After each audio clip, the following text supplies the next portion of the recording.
জায়গাটা থেকে শুরু করব, মানে শুরু করার কিছু নেই, বেসিক্যালি প্রবলেম তো আগের দিন বোধহয় ছেড়ে দিয়েছিলাম ওইখানটাতে গিয়েই। সেটা হচ্ছে ওই কন্টিনিউয়াস ফাংশনের একটা রিং এর এক্সাম্পল। মানে আমাদের যে ফাংশন আমরা পড়েছি, হ্যাঁ, তো আমরা কি করছি, কন্টিনিউয়াস ফাংশন নেবো, ঠিক আছে, যত রকম কন্টিনিউয়াস ফাংশন হয় নেবো, নিয়ে সেগুলো একটা রিং এর স্ট্রাকচার দেওয়ার চেষ্টা করব। তো শেয়ার করলাম তো বোধহয় নাকি স্ক্রিন, হ্যাঁ বেশ। তো এটাতে বোধহয় কাল আগের দিন এখানে এসে আমরা লাস্ট করেছি। তোর এই প্রবলেম আমি দেখে দেবো, মানে হয়ে যাওয়ার পর আমি তোকে বলে দেবো কি হয়ে আছে না আছে। তুই নর্মালাইজার বা যেগুলো করেছিস কোনো অসুবিধা নেই। আর যারা যারা করিসনি চেষ্টা করবি, আমি দরকার হলে আমি ওই এই এটাতেই অথবা এর পরের যদি কোনো এক্সাম ওপেন করেছি সেখানে আমি দরকার হলে করে দেবো। বেসিক্যালি প্রবলেম খুব বিশেষ কিছু বোঝানোর নেই। আমি আগের দিন বলেছিলাম তিনটে জিনিসকে সবাইকে প্রমাণ করতে সাবগ্রুপ, একটা হচ্ছে ওই সেন্ট্রালাইজার আর নর্মালাইজার, এবং তিনটেই সাবগ্রুপ হবে। কিভাবে প্রমাণ করবি, খুব সিম্পল। সাবগ্রুপের দুটো প্রপার্টি, একটা মানে সাবগ্রুপ থেকে দুটো এলিমেন্ট নিয়ে তাদের গুণফল সাবগ্রুপের মধ্যে থাকবে, এবং কোন একটা এলিমেন্ট আরবিট্রারি চুজ করলে তার ইনভার্সটা থাকবে। এই দুটো প্রপার্টি প্রমাণ করলেই আমাদের সাফিসিয়েন্ট। তো ওইটা ওই তিনটের কেসেই প্রমাণ করতে হবে, সেটা তোরা চেষ্টা করে দেখবি। আচ্ছা, সেই তিনটে প্রবলেম আমি দরকার হলে যদি আগের জায়গায় থাকে আমি করে দেবো, নাহলে পরে আমি প্রবলেমগুলো লিখে করে দেবো, একটু দেখে নিস। যদি না বুঝতে পারিস সেটা আবার তারপরের দিন বলতে পারিস, কারণ এখন আমরা ওই বিভিন্ন রকম প্রবলেম প্র্যাকটিস করবো, তাছাড়া করার কিছু নেই। তো তাহলে প্রথম আজকে যেটা শিখবো সেটা হচ্ছে কন্টিনিউয়াস ফাংশনের বেসিক্যালি একটা রিং। তো কন্টিনিউয়াস ফাংশন বলেছি, তার মানে ফাংশনটাকে আগে প্রথমে ডিফাইন করতে হবে। তো মানে কি ধরনের ফাংশন আমরা চাইছি, কন্টিনিউয়াস তো বটেই। তো একটা ফাংশন জেনারেলি আমরা জানি একটা সেট থেকে আরো একটা সেটে ডিফাইন হয়। মানে কন্টিনিউয়াস তো তার পরের প্রপার্টি, আগে তো ফাংশনটাকে ডিফাইন করতে হবে কোনো একটা সেট থেকে কোনো একটা সেটে। তো আমরা এই ধরনের ফাংশনগুলো নিলাম। ধর একটা ফাংশন ডিফাইন করা রয়েছে এক্স থেকে এ, ঠিক আছে। এক্স সেটটা হচ্ছে ডোমেন সেট, এটা হচ্ছে তোর কোডোমেন। তো বেসিক্যালি এখানে যে স্ট্রাকচারটা আমি নিই, মানে যে জিনিসটা খুব দরকার সেটা হচ্ছে এক নম্বর, ওই এক্সটা অবশ্যই নন এমটি, আর এই যে এ সেটটা বলছি এটা যেমন তেমন সেট নয়, এটা একটা রিং, ঠিক আছে। যেমন তেমন সেট হলে আবার হবে না, এটা হচ্ছে রিং। এই রিং এর আরো কিছু স্ট্রাকচার আমি পরে বলবো, মানে আরো কিছু স্ট্রাকচার বলতে মানে এই এক্সাম্পলের রেসপেক্টেই, মানে এটা আমি প্রথমে একটু জেনারেল করে বলছি। এক্সটা যে কোনো একটা নন এমটি সেট, এবং সেই সেট থেকে এ যাচ্ছে, ক্যাপিটাল এ যাচ্ছে, এরকম একটা ফাংশন নিয়েছি যেখানে এটা কিন্তু রিং, এটা নর্মাল আবার সেট নয়। এই এ সেটের মধ্যে নিশ্চিতভাবে আরো দুটো অপারেশন ডিফাইন রয়েছে, এবং সেই দুটো অপারেশনের রেসপেক্টে এই এ সেটটা কিন্তু একটা রিং তৈরি করছে, ঠিক আছে। তো আমরা এবার কি করলাম, এই যে মানে এফ এর মতন যত কালেকশন হতে পারে সমস্ত ফাংশন, সেইগুলোকে আমরা কনসিডার করছি। কিভাবে, তাহলে কি করছি আমরা, একটা নন এমটি সেট নিলাম এক্স, আর একটা রিং নিলাম এ, তাহলে নিয়ে আমরা একটা কালেকশন দেখার চেষ্টা করছি। কালেকশনটাকে জেনারেলি কি নাম দেবো, কালেকশনটাকে ধর আমি আর নাম দিলাম, ঠিক আছে। তাহলে সেটা হচ্ছে কি, লিখে রাখছি কালেকশন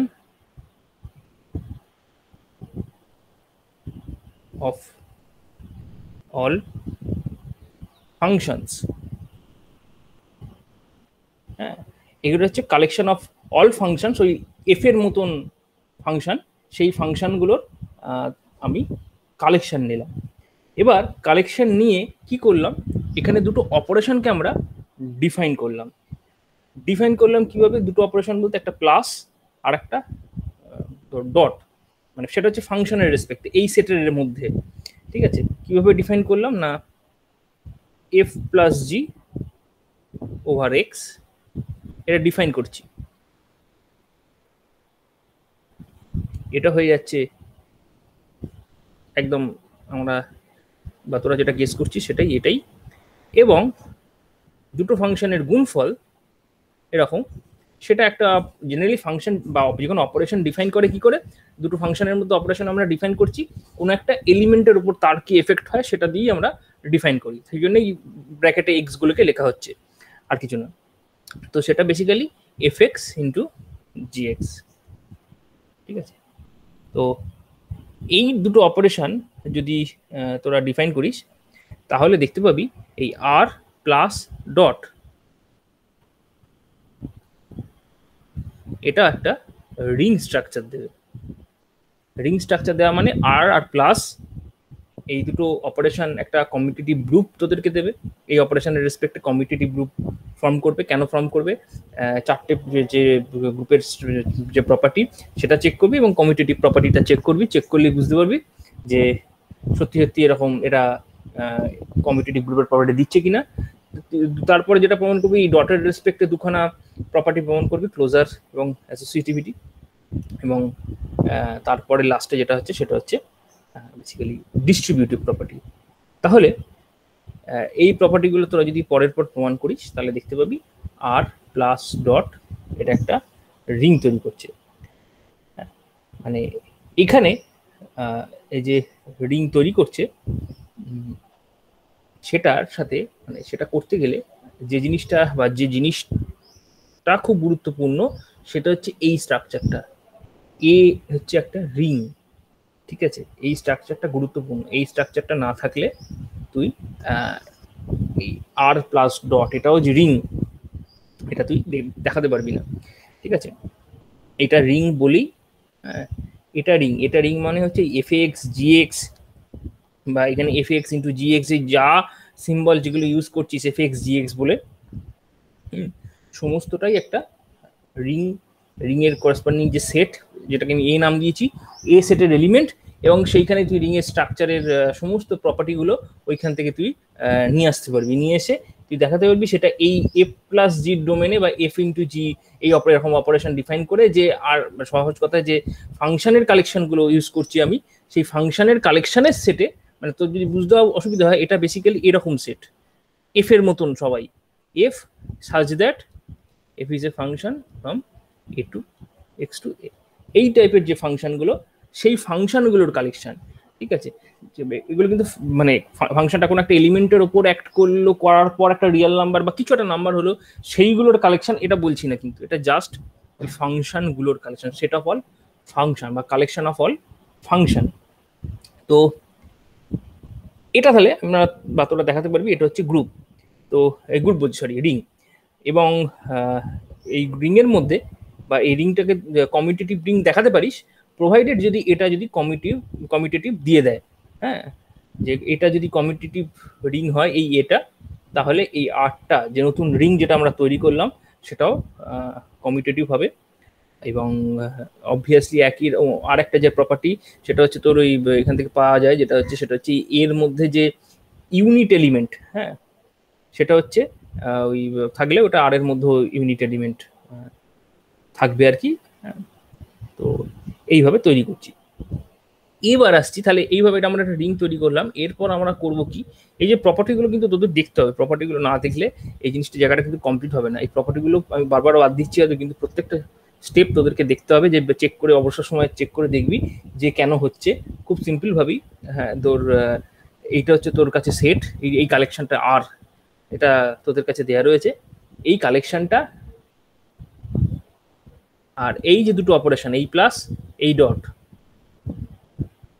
এই সেট স্ট্রাকচারটা তোরা চেক করছিস, এটা হয়ে যাচ্ছে রিং, ঠিক আছে? এটা রিং হচ্ছে। তো সেটা রিং এর জন্য যে যে প্রপার্টিগুলো আছে সেগুলো তোরা পরের পর দেখবি, প্রমাণ করবি। কোনোটা যদি প্রবলেম হয় আমাকে জানাবি, যদিও খুব সিম্পল। এবার আমি আরো কি করছি, আরো কিছু এই যা এখানে তো বড় হয়ে গেল, এটা তাহলে মুছে দিই।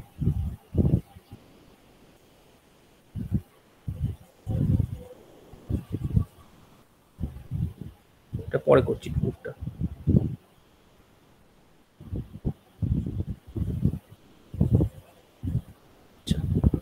তাহলে আমি যেটা বলছি এরপর আমরা যেটা করতে চাইছি, এক্স আর এ এই দুটো সেটের ওপর আরো কিছু স্ট্রাকচার আমরা ইম্পোজ করতে চাইছি। তো কিরকম স্ট্রাকচার ইম্পোজ করতে চাইছি সেটা হচ্ছে, এটাকে আমি একটু আগে কি বললাম, এটা হচ্ছে বেসিক্যালি একটা রিং ছিল, ঠিক আছে? এটাকে শুধু রিং না বলে আমি একটা পার্টিকুলার টাইপ অফ রিং বলছি, সেটা হচ্ছে আর। আর মানে real number. Ring of real number, ring of real number. হ্যাঁ, কোনটা কোন আর একটু কিন্তু খেয়াল রাখবি, আমি দুরকম আবার ইউজ করেছি। যখন রিয়েল নাম্বার বলি জেনারেলি আমি এরকম দুটো দাগ দিয়ে তারপর লিখি, তো রিং অফ রিয়েল নাম্বারস। তো সেই এখন নতুন করে এই এ সেটটাকে, এটা তো রিং ছিল, কোনো অসুবিধা নেই, এটার পরিবর্তে আমি যদি ring of real number use করি তাতে কোনো অসুবিধা নেই। এবার এক্সটা কি ছিল, এক্সটা একটা যে কোনো একটা সেট ছিল, তাই তো? উল্টে দেখাই, এক্সটা f is a function from x to a, এক্সটা একটা নন এমটি সেট ছিল। তো নন এমটি সেটের বদলে আমি একটা সেট নিচ্ছি যেটা হচ্ছে এইটা 0 1, এই ইন্টারভালটা নিচ্ছি, ঠিক আছে? এই সহজ কথায় এই অংশটা, এই সাবসেটটা রিয়েল নাম্বারের এই সাবসেটের অংশটুকুনি আমরা কেটে নিলাম 0 to 1। তাহলে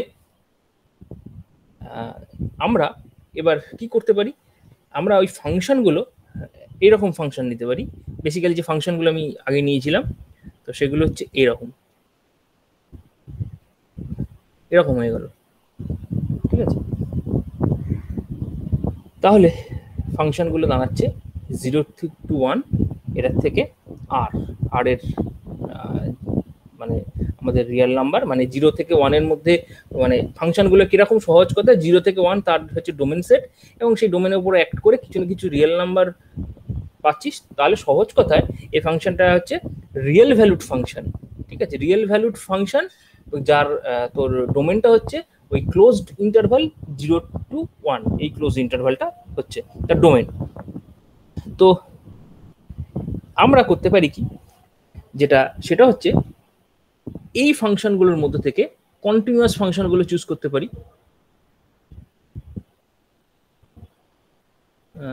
choose all continuous functions from 0 to 1 to r।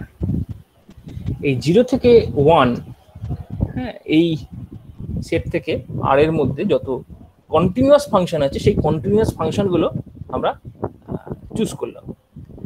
তো সেটা যদি চুজ করিস তাহলে তোরা দেখাতে পারি যে এই যে, এবং চুজ করলে যে সেটটা তৈরি করছি সেই সেটটা কিছু একটা নাম দিলাম, এবং সেই সেটটা যদি কিছু একটা নাম, যা হোক কিছু তোরা নাম দিতে পারিস, তাহলে সেই সেটটা আর যে দুটো অপারেশন এর আগের পাতায় ডিফাইন করেছিলাম প্লাস আর ডট, একই রকম অপারেশন থাকছে, সেই অপারেশনের আন্ডারে এরা একটা কমিউটেটিভ রিং তৈরি করবে। মানে সহজ কথা আমি বলছি, আমি এই টাইপের সমস্ত ফাংশনগুলোকে চুজ করছি যারা কন্টিনিউয়াস 0 to 1 থেকে আর, এবং সেই ফাংশনগুলোকে নিয়ে একটা কালেকশন তৈরি করছি। সেই কালেকশনটার নাম যদি এই আর দিই, এই আরটা কিন্তু নর্মাল আর, কোনো রিয়েল নাম্বার বা কিছু নয়, সেখানে বেসিক্যালি এই ধরনের ফাংশনগুলোর কালেকশন, এই থেকে আর কন্টিনিউয়াস। তো সেটা যদি হয়, এটাও একটা আর প্লাস ডট, এটা কমিউটেটিভ রিং তৈরি করছে, ঠিক আছে? এরা একটা কমিউটেটিভ রিং তৈরি করছে।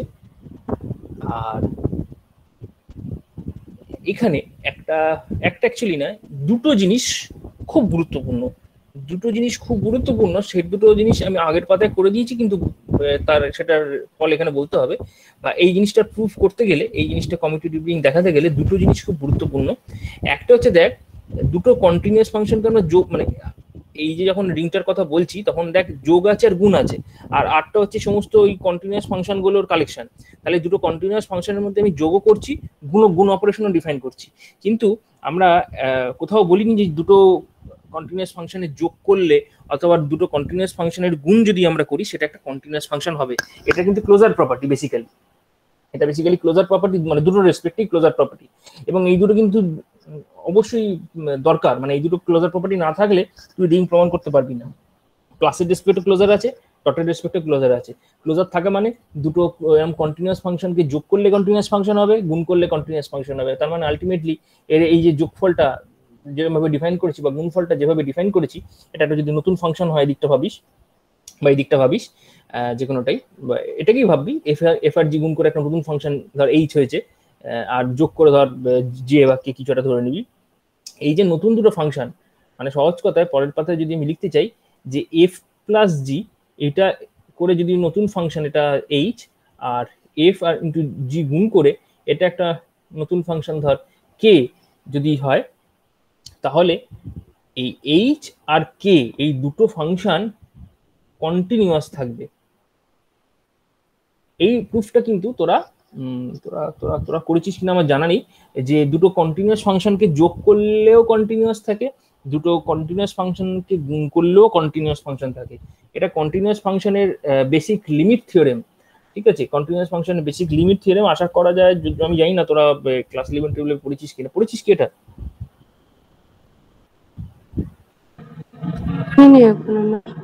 পড়িসনি? জানি না, মনে পড়ছে না। মনে পড়ছে না, আচ্ছা।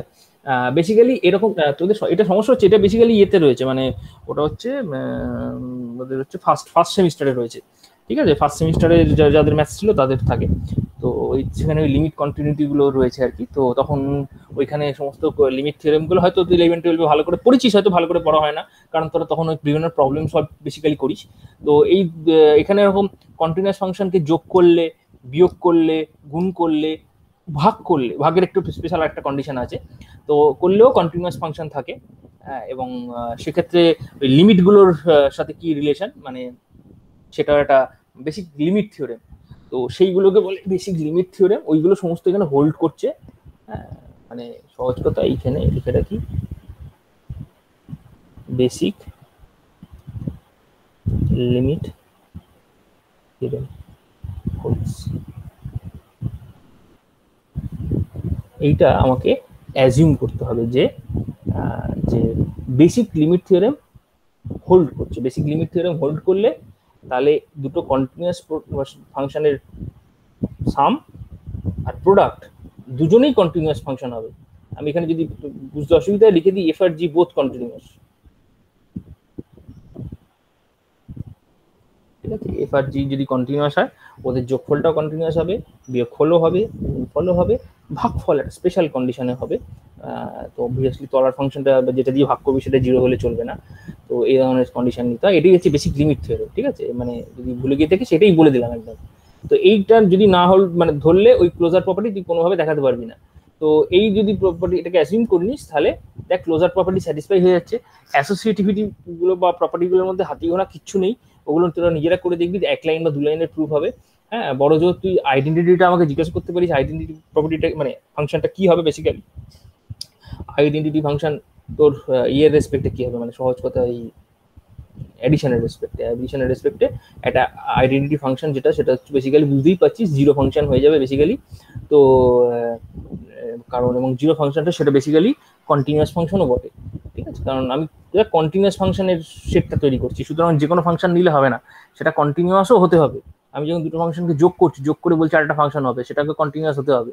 হ্যাঁ, এই জিনিসটা মাথায় থাকে যেন, বা ইনভার্স ফাংশন বা আইডেন্টিটি যেটাই বের করিস না কেন, তো সবই হবে। আর ইনভার্সটা কি করে হবে, তোর কন্টিনিউয়াস ফাংশন দিলে এরকম ধরনের, তো সে তার ইনভার্স ফাংশনও তোর এরকম একটা কন্টিনিউয়াস ফাংশন হবে, তো সেটাও তোকে জানতে হবে। যাই হোক, ইনভার্স হবে না বেসিক্যালি। ইনভার্স বলতে মানে কথা যেটা বলতে চাইছি সেটা হচ্ছে মানে প্লাসের রেসপেক্টে, মানে ইনভার্স বলতে বলাটা ঠিক না অ্যাকচুয়ালি, ওই আর কি বলবো নেগেটিভ এলিমেন্ট, নেগেটিভ ফাংশন। তো নেগেটিভ ফাংশনটা জাস্ট এফ এর একটা মাইনাস সাইন নেবো, কারণ ইনভার্সটা বারবার বলে ফেলছি, ওটা ঠিক হচ্ছে না। ইনভার্স বলাটা বেসিক্যালি, ইনভার্সটা আমরা বলি ওই ডটের রেসপেক্টে, তো এখানে একটা তো রিং হচ্ছে, তো রিং এর রেসপেক্টে তো ডটের রেসপেক্টে ইনভার্স দেখানোর কোনো দরকার নেই, তো মানে প্রয়োজনই হয় না। কিন্তু প্লাসের রেসপেক্টে যে ইনভার্স, যেটাকে আমরা মাইনাস এলিমেন্ট বলি, মাইনাস ফাংশন, তো জাস্ট সেটা মাইনাস অফ এফ। সুতরাং একটা ফাংশন যদি কন্টিনিউয়াস থাকে এবং সেই ফাংশনের তুই যদি নেগেটিভ ফাংশনটা বলিস, সেটাও কন্টিনিউয়াস থাকবে, মাইনাস এফ, এটাও কন্টিনিউয়াস থাকবে। কেন কন্টিনিউয়াস থাকবে না, একটা ফাংশন এইটা নিলি, আর একটা ফাংশন দা 0 ফাংশন নিলি, এবার দুটো ফাংশনকে বিয়োগ করলি, আমি তোদের আগে একটু বললাম বেসিক লিমিট থিওরেম বলছে যে দুটো ফাংশনকে বিয়োগ মানে সেখানে যদি বিয়োগ করিস তাহলেও কন্টিনিউয়াস থাকে, তার মানে এটা বিয়োগ করলে আলটিমেটলি এটা মাইনাস এফ হয়, এবং সেটাও কন্টিনিউয়াস ফাংশন থাকে। তো সেখানেও বেসিক লিমিট থিওরেম ইউজ হবে যদি দরকার লাগে। এফ মাইনাস জি এবং এফ ডিভাইডেড বাই জি, এরাও বোথ কন্টিনিউয়াস, ঠিক আছে, এবার এফ বাই জি যখনই করবি অবভিয়াসলি জিটা নন জিরো ফাংশন হতে হবে, যেটা জিরো হলে তো ভাগ জিনিসটা তুই ডিফাইন করতে পারবি না। তো এটা মাথায় খেয়াল রাখতে হবে, যেটা নন জিরো ফাংশন হতে হবে। নন জিরো বলতে মানে কোনো পয়েন্টে, সহজ কথা মানে নন জিরো তো বটে, মানে কোনো পয়েন্টে জিরো হলে চলবে না, হ্যাঁ মানে কোনো একটা পয়েন্টেও জিরো হলে চলবে না। তো হলে সেই পয়েন্টে তুই এফ বাই জিটাকে ডিফাইন করতে পারবি না। জেনারেলি এফ বাই জি এটাকে আমরা ডিফাইন করি f x by g x. তো খেয়াল করে দেখ, তাহলে ডিনোমিনেটরে যদি কোনো না কোনো পয়েন্টে, ধর এক্স এর কোনো একটা পয়েন্টে মানে এটা অফ এক্স, এটা তোকে ভাবতে হবে এইটা ফাংশন এরকম। তো ডিনোমিনেটর কোনো একটা এক্স পয়েন্টেও যদি জিরো হয় তাহলেও তুই সেই পয়েন্টে এফ বাই জিটাকে তুই ডিফাইন করতে পারবি না। তার মানে জিটা তো নন জিরো বটেই, মানে জি ফাংশনটা মানে কোনো পয়েন্টে জিরো হলেই চলবে না। সহজ কথা, এটাকে আর একটু ভালো করে লিখতে গেলে g of x not equals to zero. ওই জিরো থেকে ওয়ান ভ্যালুর মধ্যে, মানে ওই ডোমেনের মধ্যে কোনো পয়েন্টেই জি এর ভ্যালু জিরো নয়, তবেই এটা ডিফাইন করতে পারবি যদি কোথাও কাজে লাগে। আর এফ মাইনাস জি ব্যাপারটা বলেই দিলাম, কন্টিনিউয়াস থাকে, যোগ করলে হবে বিয়োগ করলেও হবে। তো এই তাহলে আমি তোকে মোটামুটি স্ট্রাকচারটা বলেই দিলাম প্রুফের, আর কিছু নেই। আর দুটো প্রপার্টি আছে ডিস্ট্রিবিউটিভ, ওটা হাতি ঘোড়া কিছুই নেই, ওটা করে দেখে নিই। ডিস্ট্রিবিউটিভ খুব সিম্পল। তো যেগুলো খুব ট্রিভিয়াল নন ট্রিভিয়াল হয় সেগুলোর মধ্যে এটা হচ্ছে আইডেন্টিটি আর ইনভার্স। হ্যাঁ, ইনভার্স বা মাইনাস এলিমেন্ট যাই বলিস না কেন। আর এখানে ক্লোজার দুটো কিন্তু একটু নন ট্রিভিয়াল, কারণ ওই ক্লোজারের জন্য এই বেসিক লিমিট থিওরেমটা আমাদের কাজে লাগছে। সুতরাং এর আন্ডারে আমরা দেখতে পেলাম বেসিক্যালি এরা একটা গ্রুপ তৈরি করে, এবং সেটা হচ্ছে কমিউটেটিভ গ্রুপ। কমিউটেটিভ গ্রুপ কেন না, এখানে ডটের রেসপেক্টে যে অপারেশনটা ডিফাইন করে দিয়েছি, দেখ কোথায় গেল এটা। এই অপারেশনটা বেসিক্যালি কিন্তু কমিউটেটিভ অপারেশন। এফ জি আর জি এক্স উল্টে পাল্টে দিয়ে যদি গুণ করিস তাতে কিছু এসে যায় না। সুতরাং এটা ডটের রেসপেক্টে এটা কমিউটেটিভ, সেই জন্য এটা কমিউটেটিভ রিং তৈরি করছে।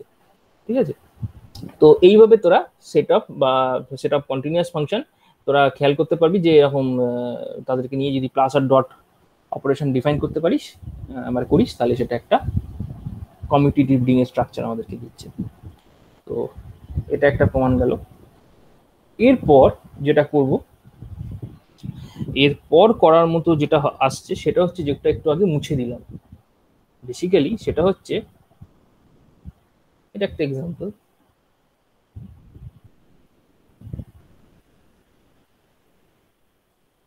Fermat's little theorem.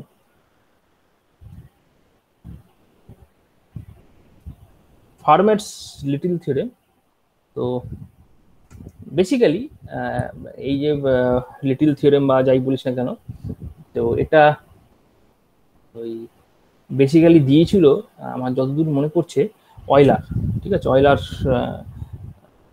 এই প্রবলেমটাকে অ্যাকচুয়ালি পোস্ট করেছিলেন বলতে পারবো, কিন্তু এটার প্রুফ মানে বেসিক্যালি অয়লার কোথাও ওরকম ভাবে করে যাননি। হ্যাঁ, কিন্তু এটার প্রথম ডকুমেন্টেড প্রুফ যেটা হয়েছিল সেটা ওই ফার্ম্যাটই করেছিল।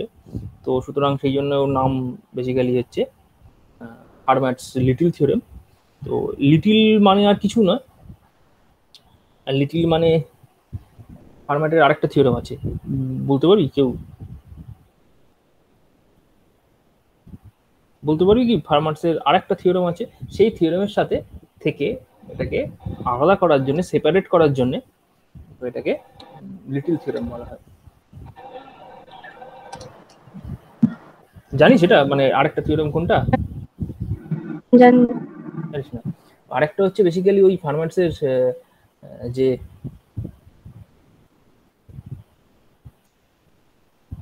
এইটার প্রমাণটা, x to the power n plus z to the power n, sorry y to the power n equals to z to the power n, যেটা এটা প্রমাণ করা এটার এক্সিস্টেন্স আছে কিনা এরকম কোনো ইন্টিজারের। তো এটার একটা ভার্সন তোরা ছোটবেলায় করেছিস, সেটা হচ্ছে এইটা। এটা কোথায় করেছিস বলতো? Pythagoras theorem. হ্যাঁ, ভেরি গুড, পাইথাগোরাস থিওরেম। এটা অলরেডি তোরা দেখে এসেছিস, কিন্তু এটা যখন হায়ার অর্ডারে নেওয়া হবে, মানে এক্স কিউব ফোর্থ পাওয়ার ফিফথ পাওয়ার, তো তখন সেটার কি হবে সেটা প্রশ্ন। সেটা প্রুফ মানে অ্যাকচুয়ালি ডিসপ্রুফ করা হয়েছে, এবং সেইটা এটা ডিসপ্রুফ করতে প্রায় 300 বছর লেগে গেছে। এবং এটা খুব রিসেন্টলি মানে আমাদের 2000-এর কিছু আগেই বোধহয় 1990 বা এরকম 95 কিছু একটার দিকে দেখবি, একটু খোঁজ নিয়ে দেখবি, অ্যান্ড্রু ওয়াইলস বলে একজন ভদ্রলোক তিনি এটার প্রমাণ করেন। তো একবার প্রথমে প্রমাণ করেছিল, তারপর ভুল হয়েছিল কিছুটা, মানে ভুল নয় অ্যাকচুয়ালি, একটা মানে সমস্যা ছিল। সেই গ্যাপটাকে পূরণ করার জন্য আবার তাকে একটা প্রুফ করতে হয়েছিল, এবং যেটা বলে এই প্রুফটা বেসিক্যালি যে ম্যানুস্ক্রিপ্ট বেসিক্যালি প্রুফের পুরোটা, সেটা প্রায় 100 পাতার ওপর, মানে এবং সেই গ্যাপটা ফুলফিল করতে যে আবার একটা প্রুফ পরে করতে হয়, সেটাও প্রায় 40 পাতার ওপর, মানে খুবই মানে ডিফিকাল্ট ম্যাথামেটিক্স। এবং এই একটি প্রবলেম করার জন্য, একটা প্রবলেম সলভ করার জন্য অ্যান্ড্রু ওয়েলস জীবনের প্রায় 25 বছর কাটিয়ে দিয়েছিলেন এই একটা, মানে সেই ছোটবেলায়, মানে 25 বছরও বললে বোধহয় ভুল হবে, আরো বেশি, মানে এই একটা প্রবলেমে সলভ করার জন্য সারা লাইফে। এবং অসাধারণ মানে সেই কাহিনী। তো যাই হোক, সেটা হচ্ছে ফার্মার্সের আর একটা থিওরেম। তো এটা বেসিক্যালি লিটিল থিওরেম। তো এই ফার্মার্সের এই লিটিল থিওরেম বেসিক্যালি এটা হচ্ছে প্রাইমালিটি টেস্ট করার জন্য, মানে প্রাইম নাম্বার এর টেস্ট সেই রিলেটেড ফার্মার্স থিওরেম। তো সেই জন্য এটা লিটল থিওরেম, এটা ডিফারেন্সিয়েট করা হয় ফার্মাটের আর একটা থিওরেমের থেকে। তো সেটাকে জেনারেলি বলে ফার্মার্সের বেসিক্যালি লাস্ট থিওরেম। হ্যাঁ, তো এটাকে এটা মানে এই যে প্রুফটা, মানে পজিটিভ ইন্টিজার যদি এক্স ওয়াই জেড, এম তিনটে positive integer x y z এর জন্য এরকম কোনো এন এর ইন্টিজার ভ্যালু নেই, মানে এটাকে বলে ফার্মার্সের লাস্ট থিওরেম। এখানে এক্স ওয়াই জেড কিন্তু ইন্টিজার, ঠিক আছে, এবং ইন্টিজারের জন্য এরকম এন এর কোনো ভ্যালু তুই বের করতে পারবি না 2 এর থেকে বড়। এন ইকুয়ালস টু 1 আর 1টা ট্রিভিয়াল, 2টা তোরাই নিজেরাই বললি এটা পিথাগোরাস থিওরেম, কিন্তু 2 এর পর এটা পসিবল নয়। তো এটার একটা মজার ঘটনাও রয়েছে, মানে ফার্মার্স তার বইয়ে যখন এটা পোস্ট করেছিলেন, তো সেই বইয়ের তলাতে একদম ফুটনোট লেখে, তো ফুটনোটে লিখেছিলেন যে এটার একটা এলিগেন্ট প্রমাণ ওনার কাছে রয়েছে, তো কিন্তু margin is too small to contain the proof, এরকম ব্যাপার আর কি। তো সেই জন্য তিনি প্রুফটা করেননি আর কি, বা লিখেননি, যাই হোক। কিন্তু ওই দুটো লাইনই লিখেছেন। কিন্তু এই প্রুফটা অ্যাকচুয়ালি করতে বুঝতেই পারছিস, তোকে একটু আগেই বললাম প্রায় 100-150 পাতা লেগেছে। এই বর্তমান এটা প্রায় 300 বছর আগে, মানে ফার্মার্স 1700 সালের দিকে ফার্মাটের। তো তার এত শতাব্দী পর সেই মানে জিনিস প্রমাণ হয়েছে, এবং সেটা প্রমাণ করতে গিয়ে কোনো কিন্তু নর্মাল অ্যালজেব্রা লাগেনি। এটা করতে গিয়ে বরং আধুনিক যে আমরা অ্যালজেব্রাইক বিভিন্ন রকম টেকনিক, তো সেই টেকনিক ইউজ করতে হয়েছে, অনেক রকম টেকনিক ইউজ করতে হয়েছে। তো বুঝতেই পারছিস, মানে ম্যাথামেটিক্সের প্রায় মানে টপমোস্ট জিনিস প্রবলেম এবং টপমোস্ট থিওরিকে ইউজ করতে হয়েছে, তবেই জিনিসের প্রমাণ হয়েছে। সুতরাং মানে একটা গেস যে ফার্মার্স ব্যাপারটা অ্যাকচুয়ালি ঠিক বলেনি, উনি মিথ্যে কথাই বলেছিলেন আর কি। তো যাই হোক, বলা মুশকিল। তো এটার সেই সময়ে প্রুফ দেওয়া সম্ভব ছিল কিনা সেটাই একটা কোশ্চেন আর কি। কিন্তু আমরা এই যে বর্তমানে যেটা পড়ছি ফার্মার্স লিটল থিওরেম, এটা প্রুফ আছে, এটা খুব সহজ জিনিস, এটা এমন কিছু নয়। তো এটা বলছে, এটা আগে লিখেই দিয়েছিলাম, তবুও বলে দিচ্ছি farmers little theorem. Little theorem বলছে ধর পি যদি একটা প্রাইম নাম্বার হয়,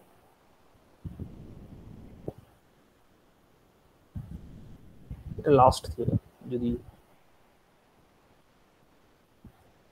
পি যদি একটা প্রাইম নাম্বার হয়, ঠিক আছে, আর এ একটা ইন্টিজার হয়,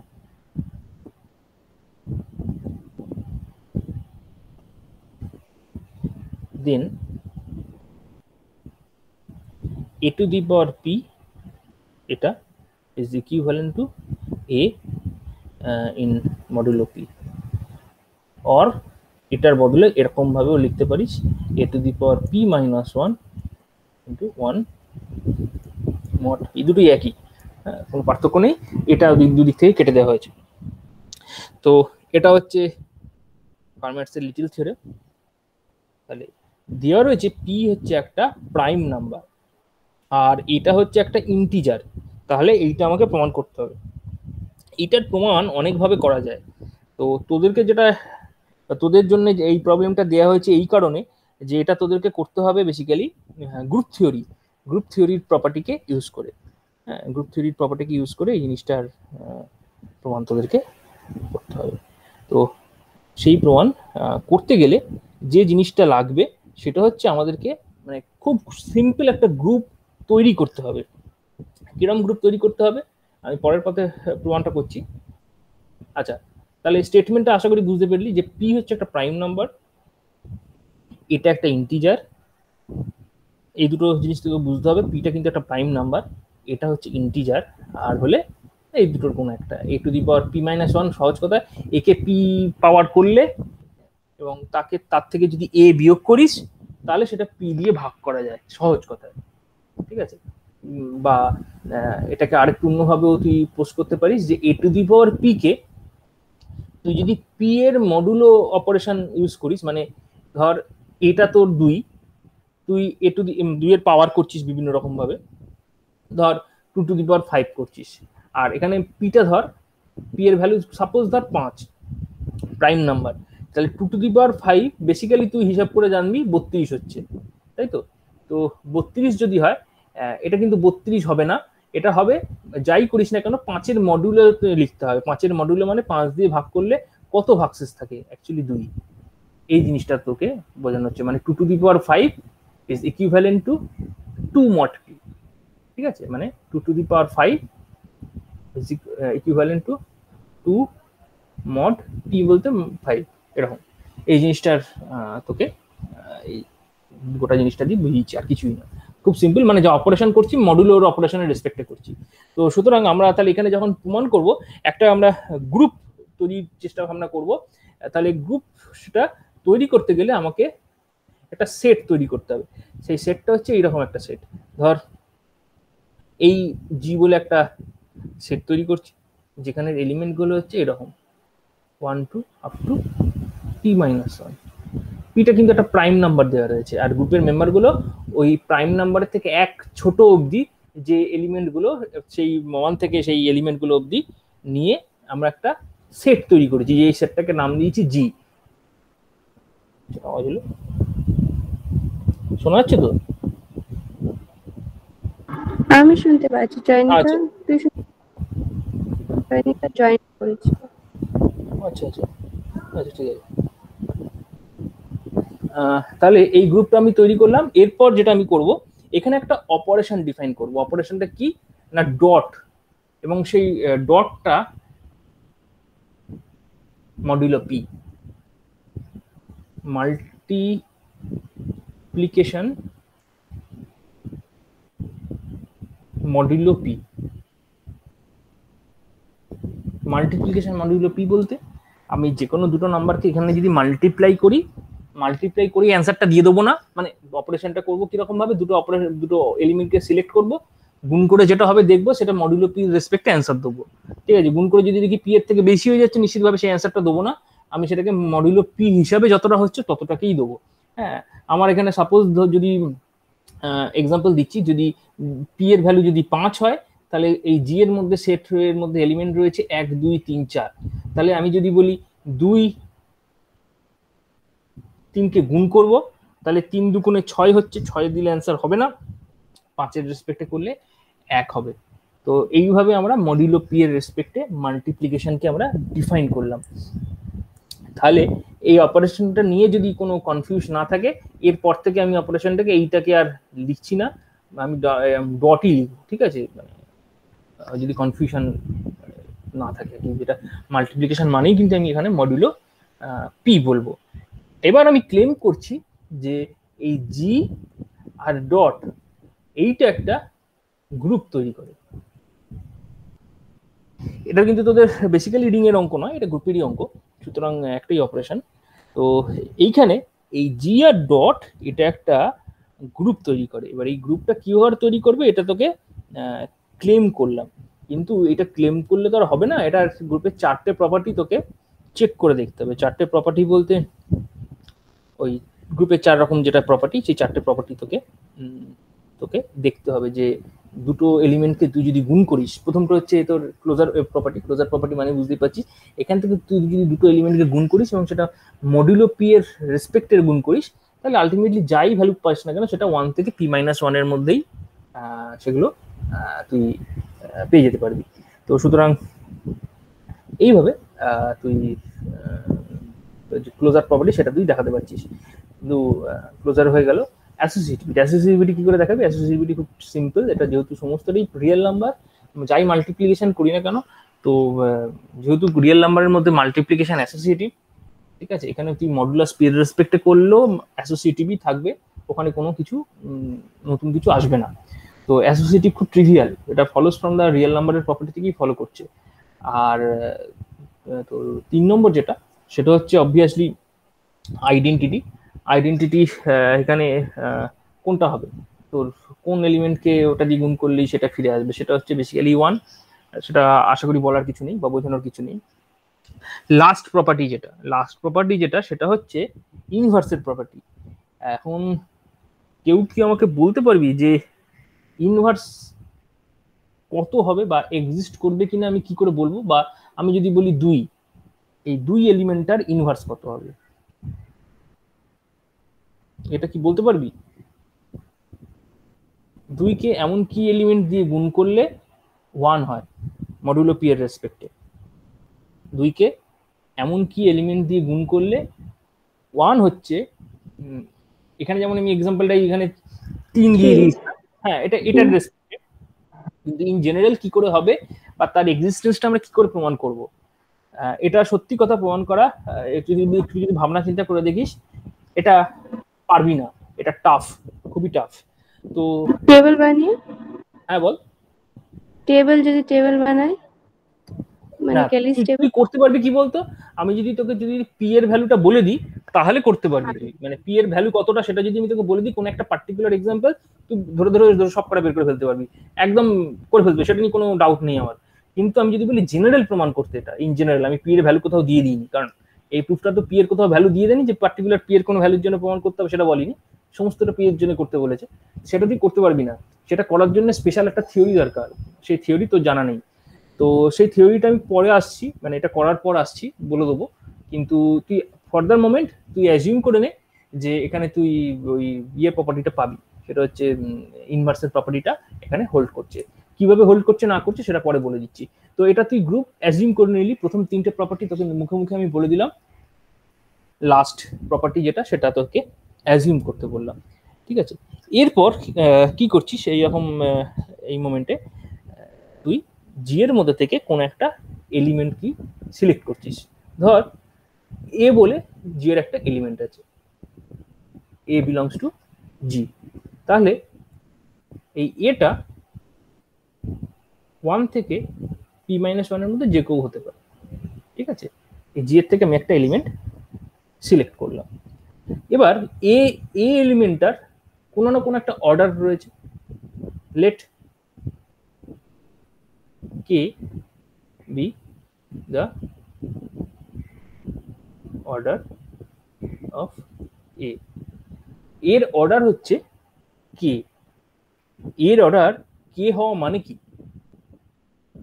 অর্ডার বলতে কি বলেছিলাম মনে পড়ে? অর্ডার বলতে বলেছিলাম এমন একটা স্মলেস্ট ইন্টিজার, সেই ইন্টিজারটা এর পাওয়ারে বসালে বা যদি অ্যাডিটিভ গ্রুপ হয় তো সেই ততবার যোগ করতে হবে সেই হিসাবে। তো যাতে করে এ টু দি পাওয়ার কেটা 1 হয়, আইডেন্টিটি এলিমেন্ট হয়, মনে পড়েছে? তো সেটা যদি মনে পড়ে তাহলে এখানে কিন্তু একটা ইয়ে রয়েছে, সেটা হচ্ছে আমি যখনই এ টু দি পাওয়ার কে করেছি, এ টু দি পাওয়ার কে মানে হচ্ছে বেসিক্যালি এ ইন্টু এ ইন্টু এ ইন্টু করে আপ টু কে টাইমস, ঠিক আছে? কিন্তু এখানে যে অপারেশনটা সেটা কিন্তু নর্মাল ডট নয়, ঠিক আছে? এটা কিন্তু মাল্টিপ্লিকেশন মডুলো পি। সুতরাং এ টু দি পাওয়ার কে যখনই করেছি আমি কিন্তু এই মাল্টিপ্লিকেশন গুলো সমস্তটা পি মডুলোর রেসপেক্টে করেছি, সুতরাং এটা এ টু দি পাওয়ার কে 1 হবে with respect to modulo p, এটার রেসপেক্টে a to the power k is equivalent to 1 modulo p. দেখ এই লাইনটা বুঝতে পারলি কিনা?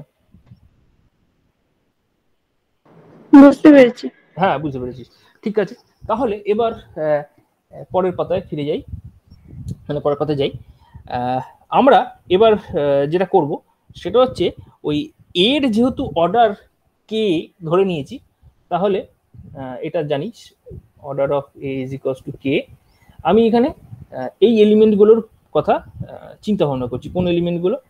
ধর 1 a square up to a to the power k minus 1, এই এলিমেন্টগুলো কথা চিন্তা ভাবনা করছি এবং এগুলো সমস্তটাই উইথ রেসপেক্ট টু রিডিউসড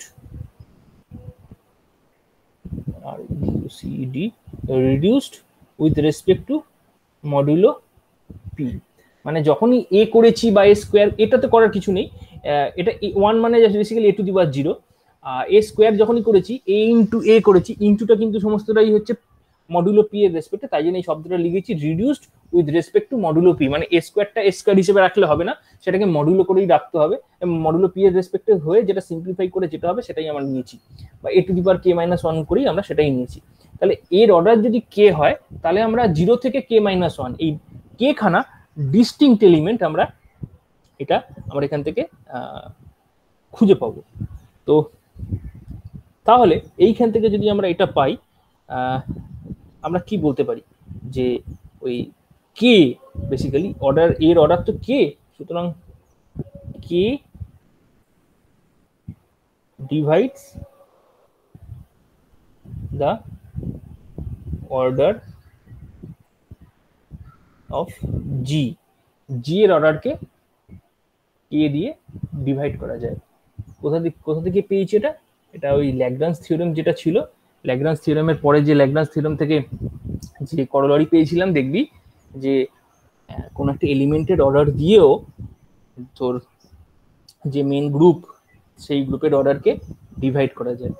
ঠিক আছে, তো এইটা ছিল সেই রেজাল্ট। সেই রেজাল্টটাকে আমরা কাজে লাগিয়ে লিখলাম যে k divides the order of the group g. ঠিক আছে, এটা লিখে রাখলাম ল্যাগ্রাঞ্জ থিওরেম, কিন্তু মেনটা নয়, ল্যাগ্রাঞ্জ থিওরেমে কলোরারি ল্যাগ্রাঞ্জ থিওরেম। তো সেটা থেকে আমরা পেলাম যে k divides the order of জি। তাহলে এই যে জি সেটটা, এই জি সেটের অর্ডার কত বল দেখি? জি সেটের অর্ডার কত? জি সেটের অর্ডার হচ্ছে জি এর মধ্যে কটা এলিমেন্ট রয়েছে, এই তো জি সেটটা ডিফাইন করে দিয়েছি। অর্ডার কত তাহলে? পি না, পি মাইনাস 1, পি মাইনাস 1, 1 থেকে কটা এলিমেন্ট আছে? পি মাইনাস 1 খানা। 1 থেকে পি মাইনাস 1, তাহলে পি তো, হ্যাঁ পি মাইনাস 1 বলছি তো। 1 2 থেকে পি মাইনাস 1 কত পি খানা এলিমেন্ট হয় না পি মাইনাস 1 খানা এলিমেন্ট হয়?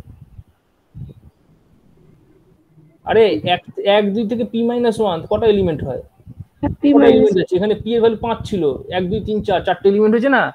সেটাই কথা বলছি। ওটা 4 হবে, মানে পি মাইনাস 1 হবে বেসিক্যালি। আরে পি মাইনাস 1 অব্দি তো এলিমেন্ট। আমি পি মাইনাস 1 যদি মনে মনে এম ধর না, তাহলে 1 2 করে আপ টু এম, তার মানে অর্ডার এম।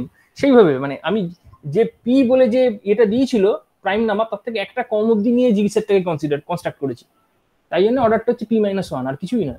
ঠিক আছে, তো অর্ডার অফ জিটা তাহলে দাঁড়াচ্ছে না, মানে order of G according to our definition P minus 1। তাহলে এবার আমি বলছি কে ডিভাইডস পি মাইনাস 1। তাহলে কে ডিভাইডস যদি পি মাইনাস 1 হয়, ইমপ্লাই করছে p minus 1 is equals to k m, এরকম কিছু একটা হবে। ঠিক আছে, এটা তো মানে এটা নিশ্চিতভাবে আমার বোঝানোর কিছু নেই। কে দিয়ে যদি পি মাইনাস 1 কে ডিভাইড করা যায়, তার মানে বোঝানো যায় যে তার মানেই বুঝতে পারি যে পি মাইনাস 1টা বেসিক্যালি ওই কে এর একটা মাল্টিপল হবে, যেখানে এমটা বেসিক্যালি একটা পজিটিভ ইন্টিজার। এমটা পজিটিভ ইন্টিজার। ঠিক আছে, আমি যদি বলি 2 দিয়ে 10কে ভাগ করা যাবে, তার মানে 10 বেসিক্যালি 10 ইকুয়ালস টু 2 ইন্টু 5, সেই জিনিসটাই বলেছি, আর কিছু না। As simple as that. এরপর আমরা যেটা করব, যেটা প্রুফ করতে দিয়েছি সেটার দিকে চোখ রেখে বাকিটা করবো, আর কিছু করার নেই। আমাদের প্রুফ করতে দিয়েছি a to the power p minus 1, এই প্রুফ এইটা দেখতে পারিস, দেখতেই ভাবতে পারিস একইভাবে, দুদিকটা সেম মানে ইকুইভ্যালেন্ট, যে কোনোটাই ভাবতে পারিস। এইটা equals to equivalent to 1 mod p, এটা দেখাতে বলেছে। ভালো কথা। তাহলে a to the power p minus 1 এটা বেসিক্যালি কি হবে? এটা equivalent to a to the power k m, এটা হবে। কারণ কি পি মাইনাস 1টা বেসিক্যালি কে এম, এটা আমি দেখতে পেয়েছি, এ টু দি পাওয়ার হলো। তাহলে এটাকে আমরা লিখতে পারি a to the power k whole to the power m, এটা লিখতে পারি। এরপর এটাকে আমরা লিখতে পারি a to the power k, order of a হচ্ছে কে, তাহলে অর্ডার অফ এ যদি কে হয়, তাহলে a to the power k is নিশ্চিতভাবে তাহলে 1, তাহলে এটা 1 to the power m. Order of a যদি কে হয় তাহলে a to the power k is equals to identity হয়, আইডেন্টিটি মানে এখানে 1, তো 1 টু দি পাওয়ার এম, তার মানে হচ্ছে বেসিক্যালি এটা যাই হোক না কেন 1। আর এই পুরো অপারেশনগুলো সমস্তটাই কিন্তু করা হয়েছে মডিউলো পি এর রেসপেক্টে, কারণ আমি যখনই এ টু দি পাওয়ার কে করে থাকি না কেন বা যাই করে থাকি না কেন, যত পাওয়ারই করে থাকি না কেন, সমস্ত অপারেশনটা তৈরি হয়েছে কিন্তু মডিউলো পি এর রেসপেক্টে। তা নাহলে কিন্তু আমাদের এই সেটের বাইরে চলে যেত, কারণ আমাদের গ্রুপটাই কিন্তু মডিউলো পি, ঠিক আছে, মডিউলো পি এর রেসপেক্টে। সুতরাং a to the power p minus 1 ultimately দেখতে পাচ্ছি 1 দাঁড়াচ্ছে, এবং সেটাই 1টাই আসছে বেসিক্যালি মডিউলো পি অপারেশনের রেসপেক্টে। তাই জন্য এরকম ভাবে লেখা হচ্ছে যে a to the power p minus 1 is equivalent to 1 mod p. তো এটাই হচ্ছে মোটামুটি এই প্রুফের ওয়ে অফ প্রুফ। তো এবার আশা করি অবধি বোঝা গেছে নাকি, কোনো জায়গায় সমস্যা আছে? না স্যার, বুঝতে পেরেছি। হ্যাঁ, বুঝতে পেরেছি। এরপর তাহলে যে জিনিসটা বাকি রয়েছে সেটা হচ্ছে ওই ইনভার্সের কথাটা, ইনভার্সটা কি করে হবে। তাহলে এটা প্রুফের বাইরে, সেটা হচ্ছে ধর বি বলে কোন একটা এলিমেন্ট রয়েছে, সেটা জি এর একটা এলিমেন্ট, তাহলে এই বি এর ইনভার্স কে হবে সেটা আমরা কি করে বের করব। তাহলে বিটা তোর জি এর একটা এলিমেন্ট। এবার আমরা যেটা জানি সেটা হচ্ছে b is coprime to p, p এর সাথে বি হচ্ছে কো প্রাইম। কেন? জি এর এলিমেন্টগুলো এইগুলো 1 থেকে পি মাইনাস 1, তাহলে পি এর সাথে এরা সবাই কিন্তু কো প্রাইম। কেন? তার কারণ পি হচ্ছে নিজে প্রাইম, তাহলে পি নিজে প্রাইম হলে এই সমস্ত ইন্টিজার গুলো হচ্ছে লেস দেন পি, তাহলে পি এর থেকে ছোট কোনো নাম্বার দিয়ে পি কে ডিভাইড করা যায় না, ভাগ করা যায় না, পি প্রাইম নাম্বার তো তাই বৈশিষ্ট্য। তো সেটা যদি হয়ে থাকে তাহলে এই নাম্বারগুলো দিয়ে কাউকেই যদি পি কে ভাগ করতে পারবি না, তার মানে দ্যাট মিনস এই নাম্বারগুলো প্রত্যেকেই পি এর সাথে কো প্রাইম। কো প্রাইম বলতে কিন্তু এরা নিজেরা প্রাইম নাও হতে পারে, কিন্তু দুজনের জিসিডিটা 1 হয়ে যাচ্ছে, ঠিক আছে, এই জিনিসটা এখানে বোঝানোর চেষ্টা করা হচ্ছে। তাহলে b is coprime to p, তার মানে হচ্ছে GCD greatest common divisor of p আর b is equals to 1। P এবং বি এর যে জিসিডি সেটা 1 দাঁড়াচ্ছে, জিসিডি মানে গসাগু বাংলা যেটা বলে 1। এবার একটা রেজাল্ট রয়েছে যেটা তোরা যেহেতু ক্লাসিক্যাল অ্যালজেব্রা তোদের সিলেবাসে আর নেই বর্তমানে, এর আগে ছিল যখন যারা পার্ট 1 পার্ট 2 পার্ট 3 পড়েছে বা তার আগে ছিল, তো মানে এই প্রুফটা হয়তো ছিল না কিন্তু এই প্রুফের রেজাল্টটা অন্তত ছিল, এই প্রুফটা অনার্সে রয়েছে।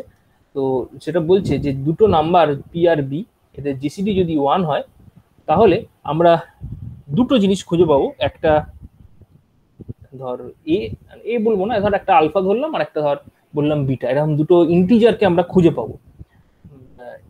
এটা মানে হচ্ছে এটা বলছে দেয়ার এক্সিস্ট টু ইন্টিজার বা এক্স ওয়াই বলতে পারিস, এক্স ওয়াই আলফা বিটা না বলে এক জায়গাতেই রইলাম এক্স ওয়াই। তো যার জন্য x p plus y b is equals to 1 এটা হয়। ফর এক্সাম্পল কি করে করবি, এটা একটা এক্সাম্পল না দিলে তোরা বুঝতে পারবি না। ধর দুটো নাম্বার দেওয়া রয়েছে, একটা 3 একটা 4, ঠিক আছে, এই দুজনের জিসিডিটা 1, ঠিক আছে, 3 আর 4 এদের জিসিডি 1 তোরা জানিস। তো এখানে কিন্তু 4টা নিজে কিন্তু প্রাইম নয়, কিন্তু এদের নিজেদের মধ্যে জিসিডিটা কিন্তু 1 হচ্ছে, কিন্তু 3 4 এর গসগু 1 হয়, ছোটবেলা থেকে জানিস, এখানে শেখানোর কিছু নেই। এবার আমার প্রশ্ন, তুই এখানে দুটো ইন্টিজার এক্স ওয়াই খুঁজে বের করতে পারবি কি যার জন্য এইটা হয় 3x + 4y = 1, এক্স ওয়াই এর ভ্যালু কত হবে বলতো, কত হবে, এক্স ইকুয়ালস টু কত হবে, ওয়াই ইকুয়ালস টু কত হবে? x equals to 1 R y equals to -1, না না y x equals to -1। হ্যাঁ, তো এবার এটা তুই ধরে নিবি, বা মানে তুই যদি চেক করার দরকার হয় তুই এরকম যে কোনো আরবিট্রারি পেয়ার নিয়ে দেখবি যাতে জিসিডি 1, এবং সেখানে তুই করে দেখবি এটা করতে পারছিস কিনা। যদি মানে সবসময় হবে, এটা প্রুফ আছে, ঠিক আছে, এটা সবসময় তুই একটা পেয়ার অন্তত পাবি যার জন্য এটা হবে। তো সিমিলারলি এখানে দুটো এক্স আর ওয়াই দুটো পাবো, যার জন্য x p plus y b is equals to 1 হবে। তাহলে এটা যদি হয় তাহলে খেয়াল করে দেখ তোর এই যে দুটো নাম্বার এক্স ওয়াই পেলাম, তাহলে বেসিক্যালি এই আমরা তো বি এর ইনভার্স খুঁজতে যাচ্ছিলাম, তাহলে খেয়াল করে দেখ এই ওয়াইটাই কিন্তু অ্যাকচুয়ালি যে বি তার ইনভার্স হবে। কেন বলতো? তার কারণ এই যে অংশটা, এই অংশটা তো পি দিয়ে ভাগ করা যায়, এই অংশটা পি দিয়ে ভাগ করা যায়, তাহলে basically y b is equivalent to 1 mod p. এটা এটা পি দিয়ে ভাগ হয়ে যায়, তার মানে বেসিক্যালি ওয়াই বি মাইনাস 1 এটাকে মানে ওয়াই আর বি গুণ করলে এটাই বেসিক্যালি 1 হয়ে যাচ্ছে with respect to modulo P. তার মানে পি দিয়ে ভাগ করলে এই অংশটা তো মিলে যাচ্ছে, সুতরাং ভাগশেষ থাকবে এই 1টাই ভাগশেষ থাকছে, তাই তো? সুতরাং y b is basically 1 mod p, বা ওয়াই বি ইকুয়াল টু 1 এটা ভাবতে পারি। তো সুতরাং এই বুঝতে পারলি না তুই? কিভাবে বোঝাই, ধর y b is equals to 1 minus p x, এরকম ভাবতে পারিস, ঠিক আছে? 1 মাইনাস পিএক্স ভাবতে পারিস তো? তাহলে এটা যদি ভাবতে পারিস এই অংশটাকে যদি পি দিয়ে যদি ভাগ করিস, মানে আমি সহজ কথা যদি বলতে চাইছি ওয়াই বি মাইনাস 1 এরকম লিখতে পারিস যে ওয়াই বি মাইনাস 1 এইটা is equals two minus PX, বা যাই হোক যেটা ভাবিস না কেন। তাহলে এই দিকটা দেখ, পি দিয়ে ভাগ করলে ভাগশেষ থাকে না, মিলে যায়, ভাগ মিলে যায়, ভাগশেষ থাকছে না। তাহলে অনলি ভাগশেষ কোথা থেকে থাকছে? কিন্তু এই 1 থেকে থাকছে, তাই না? হ্যাঁ, সেটাই বোঝানোর চেষ্টা করছি। এইটা লিখে ভাবতে পারিস, অথবা এইটা লিখেও ভাবতে পারিস 1 মাইনাস পিএক্স, এটা লিখেও ভাবতে পারিস। পি দিয়ে যদি ভাগ করি ওয়াই বি কে, তাহলে ওয়াই বি মানেই তো এই অংশটা, তার মানে পি দিয়ে ভাগ করলে এই অংশটা তো মিলে যাচ্ছে, পড়ে থাকছে 1, ঠিক আছে? ওই 1টাই ভাগশেষ বেসিক্যালি, সুতরাং তাই জন্য আমি লিখতে পারি y b is equivalent to 1 mod p, ঠিক আছে? আর কিছুই না, খুব সিম্পল। তো এটা যদি হয়ে থাকে তাহলে দেখ basically y b is equals to 1 মানে মডুলো পি এর রেসপেক্টে। তো সুতরাং এই বিটা কিন্তু হচ্ছে এই ওয়াই এর ইনভার্স, কারণ দুজনকে গুণ করলে 1 হচ্ছে, ঠিক আছে? তো 1টা হচ্ছে এখানে আইডেন্টিটি এলিমেন্ট ক্লেম করে দিয়েছি একটু আগেই। তো যাই হোক, এইভাবেই আমরা এই থিওরেমটাকে ইউজ করি ইন জেনারেল আমরা ইনভার্স বের করি, এবং ইনভার্স থাকছে দেখতে পাচ্ছি। তো ইন্টিজার পাবি এখানে, তার এক্সিস্টেন্স রয়েছে। তো যাই হোক, এবং অবভিয়াসলি যে ওয়াই এর ইনভার্স বি পেলি, সেই বিটাও তোর যাই হোক না কেন তুই ওই বি এর রেসপেক্টই নিতে, ওই সেটের মধ্যেই থাকবে, মানে ওর ভ্যালু ওই 1 থেকে পি এর মধ্যেই থাকবে আর কি। এইভাবে ক্লেম করা যায় আর কি, বা দেখানো যায়। তো তোর এটা হচ্ছে, তাহলে এটা মোটামুটি প্রমাণ একটা, পুরোপুরি একদম ফুল প্রুফ প্রমাণ নয়, মানে মোটামুটি বোঝানোর জন্য আপাতত এটুকুনি বুঝলেই চলবে। তো এইভাবে আমরা ইনভার্সের এক্সিস্টেন্স দেখাই, কিন্তু এগুলো তোদের কিছু করতে হবে না। তো তোরা যখনই করবি এইটুকুনি করলে চলবে, যে এইটা ক্লেম করে দিলেই চলবে যে মাল্টিপ্লিকেশন মডেলে পি এর রেসপেক্টে এটা একটা গ্রুপ তৈরি করে, তো দিয়ে বাদ বাকি অংশটা করলেই তোদের সাফিসিয়েন্ট, তোদের খুব কিছু করার দরকার নেই। তো এটা যদি হয় তাহলে এবার তোরা এবার কোনো একটা পি কে ফিক্সড করে তা সেখানে তোর ইনভার্স এলিমেন্টগুলো কি আসছে না আসছে সেটা তোরা চেক করে দেখতে পারিস কোন একটা গ্রুপের রেসপেক্টে। যেমন আমি এখানে ফিক্সড করে দিয়েছি, করে দেখতে পারিস কি আসছে না আসছে, কোন একটা সেট এরকম আর কি। তো এটা হচ্ছে তোর বেসিক্যালি ফার্ম্যাটস থিওরেম, তোর ফার্ম্যাটস লিটল থিওরেম। আর একটা আছে এর জেনারেলাইজেশন, প্রমাণ করবো না, জাস্ট বলে দিচ্ছি। জেনারেলি এই সেম যে প্রবলেম, সেম প্রবলেমের জেনারেলাইজেশন হচ্ছে a two the power phi n is equivalent to 1 modulo n, বা যদি p দিয়ে লিখতে চাস p দিয়ে লিখতে পারিস এইটা। হ্যাঁ, এটা হচ্ছে ওই থিওরেমটার একটু জেনারেলাইজেশন। এখানে a আর n হচ্ছে কোপ্রাইম, তার মানে জিসিডি 1 এটা দেওয়া আছে, ঠিক আছে। এনটা হচ্ছে এর সাথে কো প্রাইম, আমি কিন্তু এনটাকে প্রাইম বলিনি এখানে, ঠিক আছে, এনটাকে প্রাইম বলছি না। আগে যেমন পিটাকে প্রাইম বলেছিলাম, এখানে এনটাকে কিন্তু প্রাইম বলছি না, আমি জাস্ট বলছি এ আর এন এর মধ্যে জিসিডি সেটা কিন্তু 1, আর এটা নর্মাল ইন্টিজার, এটা আমি লিখলাম না। এবার প্রশ্ন হচ্ছে তাহলে ফাই এনটা কি? তা ফাই এনটা আর কিছুই না, ফাই এনটা হচ্ছে এটা একটা অয়লার ফাই ফাংশন। ফাই হচ্ছে এটা, এটাকে আমরা নাম দিয়ে, এটা খুব বিখ্যাত Euler phi function.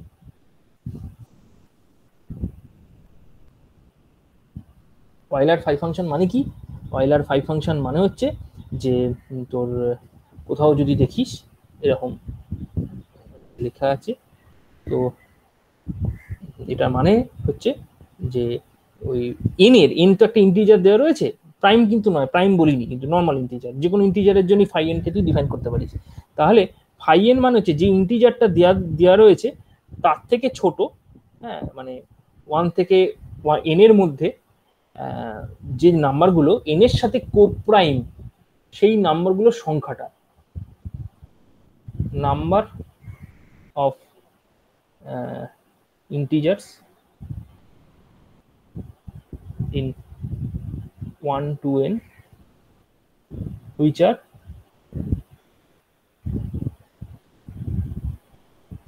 co-prime to n, n এর সাথে যারা কোপ্রাইম সেই নাম্বারগুলোকেই যে সংখ্যাটা, সেই সংখ্যাটাকে আমরা ফাই এন বলে ডিনোট করছি। এনটা যদি কোনো প্রাইম নাম্বার হয়ে যায়, ফাই অফ পি কত হবে কেউ বলতে পারবি? এনটা যদি কোনো প্রাইম নাম্বার হয় তাহলে ফাই অফ পি কত হবে? হ্যাঁ,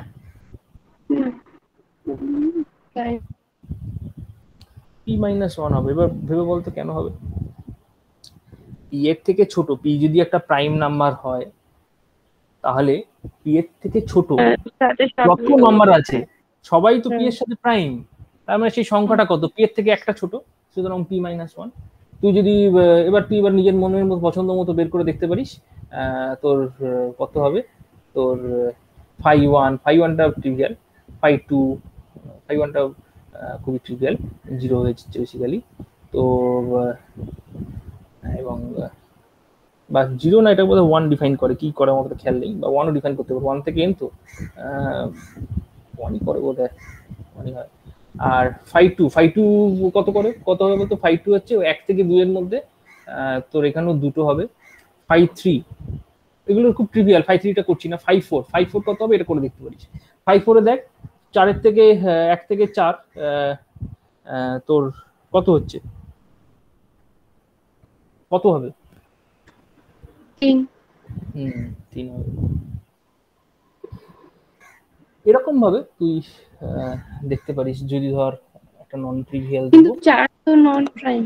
এটা কর না, 4 এর সাথে কোনো প্রবলেম নেই, বললাম না তোর, এটা জেনারেল, এটা আমি প্রাইম পার্টিকুলার প্রাইমের জন্য বলেছি কত হয়েছে একটা, হ্যাঁ, কিন্তু প্রাইম ছাড়া যে কোনো নম্বরের জন্য ডিফাইন করা যায়, কিন্তু সেটাই তো বললাম যে phi n define for all integer, কোনো প্রাইম দরকার নেই, প্রাইমের জন্য পার্টিকুলারলি এটা হচ্ছে দেখতে পাচ্ছি, ঠিক আছে, যে কোনো প্রাইমের জন্য সেরকম সহজ, মানে পার্টিকুলারলি করে ফেলতে পারছি, মানে কোন একটা প্রাইম নাম্বারই যদি দিয়ে দিই তাহলে সেটার সাথে সাথে এরকম ভাবে দাঁড়াচ্ছে। আচ্ছা, এটা 3 হলো, কি করে বললি 3 তো হবে বলে মনে হচ্ছে না। তোর প্রথম কথা হচ্ছে 4 এর থেকে ছোট, মানে 4 অব্দি, তার মানে 1 হতে পারে, 2 তো হবে না, 2 আর 4 এর জিসিডি তো 1 নয়, তাহলে 2 হবে না, 3 হতে পারে, সুতরাং 3 নয়, এটা 2 হবে বেসিক্যালি, ঠিক আছে। 6, ফাই অফ 6, ফাই অফ 6 মানে 6 এর থেকে ছোট এবং 6 এর সাথে প্রাইম, 1 হতে পারে, 2 হবে না, 3ও হবে না, 4ও হবে না, 5 হবে, সুতরাং 2, দুটো হচ্ছে, বুঝতে পারলাম।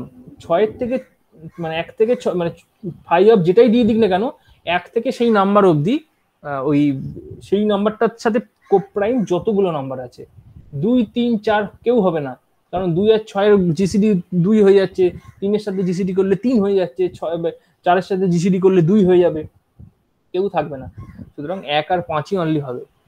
ফাই অফ 7 যখন বলবি তখন তো চোখ বুঝে ক্যালকুলেট করার কোনো দরকার নেই, 6 হবে, কারণ আমি বলে দিচ্ছি ফাই অফ যে কোনো প্রাইম নাম্বার p - 1 হয়। তো যাই হোক, এভাবে এটা হচ্ছে অয়লার ফাই ফাংশন, যদিও আশা করি তোদের খুব বেশি এখান থেকে কিছু আসার কথা নয়। তো এটা হচ্ছে অয়লার ফাই ফাংশন। এবার জেনারেলি হয় কি, এবার এই যে গেল আমি যে থিওরিটা বললাম বেসিক্যালি এই প্রুফটা লিটল থিওরেম, এই লিটল থিওরেমের উল্টোটা মানে এরকম যদি হোল্ড করে a two the power p minus one equivalent to 1 mod p, তাহলে কি পিটা প্রাইম হবে? এটা একটা কোশ্চেন থাকে, উল্টো দিকে একটা কোশ্চেন, যে a two the power p minus one p minus one minus one, ওটা যদি p দিয়ে ডিভাইজেবল হয় তাহলে, এবং a আর p যদি যদি ধর কোপ প্রাইম হলো, এপি কোপ প্রাইমও হয়ে গেল, তাহলে কি বলতে পারবো যে পিটা প্রাইম হতে হবে বা হতে পারবে এরকম কিছু, যেটা উল্টো থিওরেম বলা হয়। তো সেটা হয় না জেনারেলি। তো পিটা প্রাইম না হলেও চলে। তো সেই ধরনের নাম্বারগুলোকে আবার তোর সিউডো প্রাইম টাইম এই সমস্ত নাম দেওয়া হয়। মানে এই রিলেশনটা হোল্ড করছে, এটাও হোল্ড করছে, এ আর পি হচ্ছে মিউচুয়ালি তোর প্রাইম মানে কো প্রাইম, এবং মানে পিটাকে প্রাইম নিচ্ছি না, আমি জাস্ট বলছি এ আর পি হচ্ছে কো প্রাইম, আর এই রিলেশনটা হোল্ড করছে। তাহলে সেখান থেকে কি আমি কোনোভাবে ক্লেম করতে পারি যে এটা যদি হোল্ড করে তাহলে পিটা প্রাইম হবে, বলতে পারি, বা কোনো জায়গা আছে বলার? উত্তরটা হচ্ছে বেসিক্যালি না। তো সেই ধরনের নাম্বার, যে ধরনের নাম্বারগুলো বলে বোধহয় সিউডো প্রাইম টাইম এরকম নাম্বার হয় আর কি। তো সুতরাং এই থিওরেমের উল্টো থিওরেম সেটা করছে না আর কি, হয় না। তো সেখানে আরো একটা কন্ডিশন দরকার হয়, এক্সট্রা একটা কন্ডিশন দরকার হয়, সেই কন্ডিশনটা হোল্ড করলে তবে গিয়ে হয়, এবং সেই দুটো এই কন্ডিশনগুলো নিয়ে আমরা তখন ওই প্রাইম নাম্বারের টেস্ট করা হয়, prime number primality of a number, একটা প্রাইম নাম্বার প্রাইম কিনা সেটা চেক করা হয় এই দুটো কন্ডিশনকে নিয়ে। তো যাই হোক, সে সমস্ত আরো হায়ার ম্যাথমেটিক্সের জিনিস। তো মানে প্রাইম নাম্বারের মানে থিওরি প্রচন্ড রিচ এবং খুবই পুরনো, বুঝতেই পারছি, যেগুলো প্রায় 200-300 বছর আগের থিওরি, এবং 200-300 বছরের এদিক সমস্ত জায়গায় ডেভেলপমেন্ট প্রচুর, এবং প্রচুর ফাঁকা জায়গা রয়েছে এখনো দেখবি, হয়তো যখন বিভিন্ন রকম প্রাইম নাম্বারের থিওরি প্রকাশ হয়, দেখো যেমন খাউড় কাগজ অনেক সময় দেখতে পাবি। তো খুব ডেলিকেট কিছু রেজাল্ট এখনো রয়ে গেছে, সেগুলো এখনো আনপ্রুভড আর কি, আনসলভড। তো অনেক রেজাল্ট আছে প্রাইম নাম্বারে, যারা পরবর্তীকালে নাম্বার থিওরি তারা পড়বি, বা এটা নিয়ে এখনো এই মুহূর্তে দারুণ রিসার্চ হয়, মানে হচ্ছেও। তো প্রচুর ওপেন জায়গা রয়েছে, ওপেন প্রবলেম রয়েছে, তার জন্য অ্যালজেব্রা খুব ভালো করে জানতে হবে। অ্যালজেব্রা যে অ্যাবস্ট্রাক্ট অ্যালজেব্রা পড়ছিস, অ্যাবস্ট্রাক্ট অ্যালজেব্রা আরো অনেক রকম আইডিয়া আছে, তো সেইগুলো আরো জানতে হবে ডিটেলসে, তবে এই নাম্বার থিওরি আর ওই অ্যালজেব্রা আলটিমেটলি মিলেমিশে যাবে আর কি। তো যাই হোক, এটা মোটামুটি ফার্মার্স থিওরেম ছিল। আচ্ছা, আর একটা বলার আছে, সেটা হচ্ছে, বা তোরা ট্রাই করবি, নেই কথা নেই। ও আচ্ছা, একটা জিনিস বলে দিই, বলার তো সময় নেই খুব একটা, তাহলে পরের দিন বলবো, আর কি করা যাবে। তোরা কি ওই প্রবলেমটা কেউ করতে পেরেছিস, যে ওই তোর কমিটিটিভ ভাবে লেস দ্যান 6 হলে? পারিসনি না? ওটাই আমি দেখাতে যাচ্ছিলাম, কিন্তু তোদের ক্লাস আছে তো বোধহয়, নাকি? আমার তো নেই। আর কে আছে? এই তোদের কারো ক্লাস আছে আর? সমন্তা?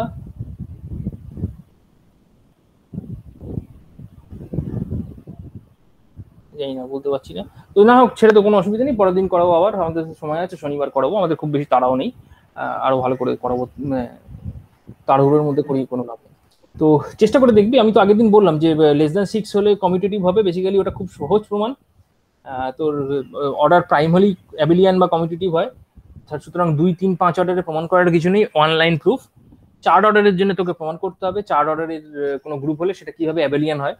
তো সেখানে তোকে ওই কোনো একটা এলিমেন্ট নিয়ে তার অর্ডারটা দেখতে হবে, সেখানে তোকে ল্যাগ্রাঞ্জ থিওরেম লাগাতে হবে। আমি তো আউটলাইন বলে দিচ্ছি তাও, যে সেই গ্রুপের কোনো একটা অর্ডার, একটা গ্রুপ নিয়েছিস যার অর্ডার হচ্ছে 4, সেই গ্রুপের থেকে একটা এলিমেন্ট তুই সিলেক্ট কর, সেই এলিমেন্টের অর্ডার কত হবে বলতে পারবি? কোন একটা গ্রুপের অর্ডার যদি 4 হয়, সেই গ্রুপের কোন একটা এলিমেন্টের অর্ডার কত হবে? মানে ওকে ডিভাইড করতে পারবে। Very good. সুতরাং তার অর্ডার হতে পারে তোর 1 হতে পারে, 2 হতে পারে, 4 হতে পারে, 3 হবে না। 1 হলে বলার কিছু নেই, তোর আইডেন্টিটি এলিমেন্ট ছেড়ে দে। তোর সেটা হতে পারে, বেসিক্যালি দুটো নন ট্রিভিয়াল কেস হচ্ছে 2 আর 4। এবার গ্রুপের অর্ডার যদি 4 হয়, আর গ্রুপের মধ্যে থেকে কোনো একটা এলিমেন্ট তুই যদি খুঁজে পাস তার অর্ডার যদি 4 হয়, তাহলেই তো ওই গ্রুপটা ওই এলিমেন্টটা দিয়ে জেনারেটেড। কারণ ওই এলিমেন্টের অর্ডারটা যদি 4 হয়, তাহলে ধর এ বলে একটা এলিমেন্ট আছে যার অর্ডার হচ্ছে 4, তাহলে ওই এ স্কোয়ার, এ কিউব আর এ টু দি পাওয়ার 0, এই 4টে এলিমেন্ট নিয়ে যে গ্রুপটা হলো সেটাই হচ্ছে basically equivalent to main group. হ্যাঁ, ওই সাব গ্রুপটাই বেসিক্যালি মেন গ্রুপের সাথে সেম হয়ে যাচ্ছে। ঠিক আছে, এটা একটু ভালো করে বোঝার চেষ্টা করবি। তো বলছি কিন্তু K4 টা তো ছিল না সাইক্লিক গ্রুপ। কি বল K4 কি ছিল বুঝতে পারলাম না। ওই K4 স্যার, হ্যাঁ K4 পরে আসছি বলছি। তো এবার খেয়াল করে দেখ, তোর গ্রুপের অর্ডার যদি 4 হয়, তাহলে তার থেকে তুই একটা কোনো একটা এলিমেন্ট চয়েস করিস। আবারও বলছি, গ্রুপের অর্ডার যদি 4 হয়, তার থেকে এলিমেন্ট এটা চয়েস করিস, তার অর্ডার হবে 2 অথবা 4। এবার তুই ক্লায়েন্টস গ্রুপের কথা বললি, ক্লায়েন্ট গ্রুপ চেক করে দেখেছিলি? হ্যাঁ স্যার, ওটা স্যার যখন আমরা সার্কেল গ্রুপ দেখছিলাম ওই সময়টা ওটা সার্কেল গ্রুপ ছিল না। আচ্ছা ঠিক আছে, আমি আসছি। ঠিক আছে, আমি আসছি। তো বেসিক্যালি তাহলে আইডিয়াটা যেটা দাঁড়াচ্ছে যে তোর অর্ডার যদি 4 হয়, তাহলে বেসিক্যালি ওই 4 অর্ডারেরই যে সাবগ্রুপটা পেলি সেটার অর্ডার 4 হলো, সুতরাং সেটা মেন গ্রুপের সাথে সমান হয়ে গেল। তাহলে মেন গ্রুপটা ওই এলিমেন্টটা দিয়েই জেনারেট হয়ে গেল, তাহলে মেন গ্রুপটাও সাইক্লিক গ্রুপ হয়ে গেল।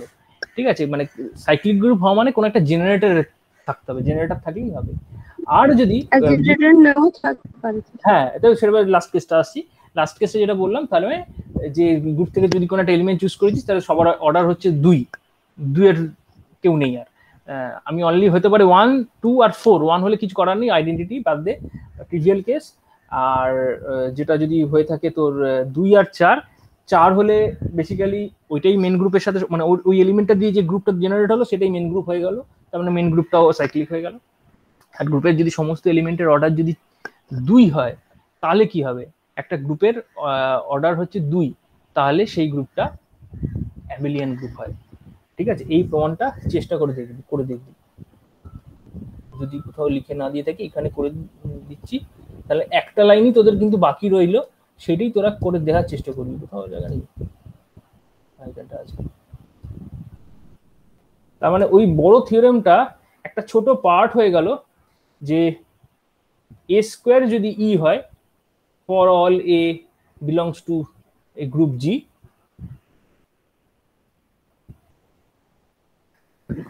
তাহলে জিটা অ্যাবেলিয়ান হবে। ঠিক আছে, তাহলে জিটা অ্যাবেলিয়ান গ্রুপ হয়ে যাবে।